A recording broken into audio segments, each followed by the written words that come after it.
Hello everyone, I welcome you again to my channel. This is where we stopped in our last lesson. But before I continue, please I want to beg you, please subscribe to my channel.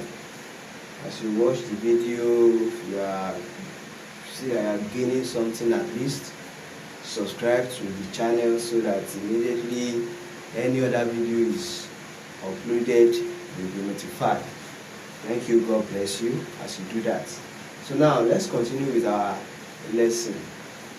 Our last lesson, I list out those journals, examples of journals that we have, and I've already told us that these journals are what we use for the bookkeeping process. These journals, they are the bookkeeping aspect of the accounting, the business, the bookkeeping aspect of the business. Then after we are done with the journals, these journals are now going to be transferred to our ledger. This journal serves as a source to the ledger. Without them, we cannot prepare our ledger. The ledger is known as the principal book of accounts. That is when we are talking about accounting. Yes, that is where accounting is. Start from ledger. That is where accounting is. But the bookkeeping, the foundation, yes, it's like when we want to build a house. We have to have a foundation first, then you build your house on top of it. Without the foundation, you can't build your house. If the foundation is not solid, then whatever you are building on it will collapse at any time. That is why I'm laying emphasis on our bookkeeping. The foundation should be solid, so that even if you build a cocoa house or you build a skyscraper on it, it will stand firm. The knowledge you have on accounting will be solid. When you have a very good understanding, 100% understanding of your bookkeeping, then everything will be very easy when you are doing your accounting aspect. Now, we are not just going to just jump to our accounting. We are going to get there, but we won't rush it. We are not just going to jump to our accounting. We are going to actually prepare these journals one by one, the practical aspect. We're going to do the practical aspect for us. But before I get there, you need to understand, I've told us initially that accounting has to do with two very important aspects, both the theory and the practical. And you need to understand your theory very well so that the practical aspect will be very easy. So that is why before we go to our practical aspect where we start preparing those journals, this journal for this journal, I want us to know what these journals are, so that when we are preparing those journals, we know what to record in a particular book and what not to, by mistake, record in a particular book. So, because if we do that, then you are doing rubbish. Your accounting becomes wrong. The financial statement is nothing. It doesn't show the true and fair state of your business. So, this must be perfect.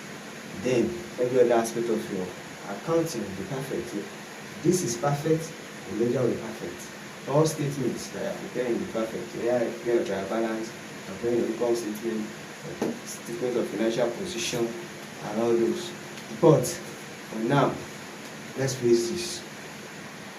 I'm going to be explaining each of these journals, and I'm going to explain the source document for each journals. I've told us before that even if these journals are the first place that you record your transaction into, you don't just, somebody bought something from you now, just carry your sales journal and start writing. No. You are going to use a particular document to carry out that transaction. If somebody has bought something from you and paid cash to you, you prepare a receipt. You issue that receipt to the customer. The customer make payments. Your receipt, which is the receipt that you have issued to the customer, you have another copy which is called a duplicate copy. That your duplicate copy is what you now use to transfer the transaction. Okay, 5 kg of semo, 8,000 naira. You have received the cash. So 5 kg of semo, 8,000 naira. You go to your cash book. The name of the customer will be on it. on the receipt. You go to your cash book, you record in your cash book, Shola, maybe you can use Shola, or you can use store with what you have bought. 7, write the amount, 8,000 naira. That is what you use the source documents.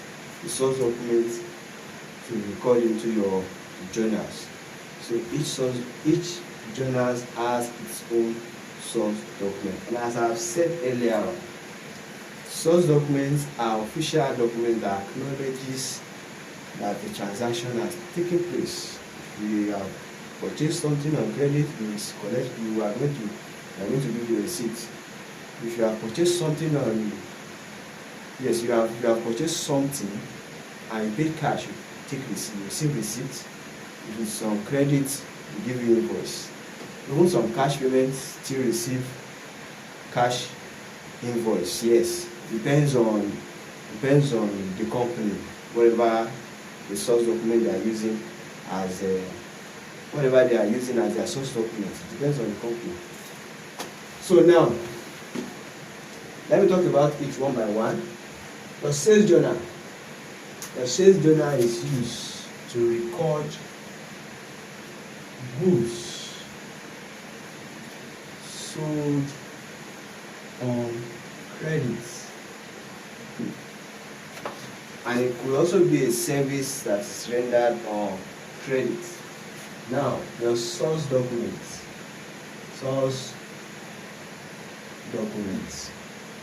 This is your source documents. Your source document for sales journal. Sales journal, you have sales invoice. You have sales invoice. You have sales invoice. Now, purchases journal is used to record goods purchased on credit. When we are talking about something that you have bought on credit, you know that means that you have bought something and you have not paid yet. That means you have acquired a particular stock, but you have deferred your payment. You have bought, but you are paying on a later date, not the very day that you bought it and not at the very moment you have bought that goods. And the same thing applies to sales too. You have sold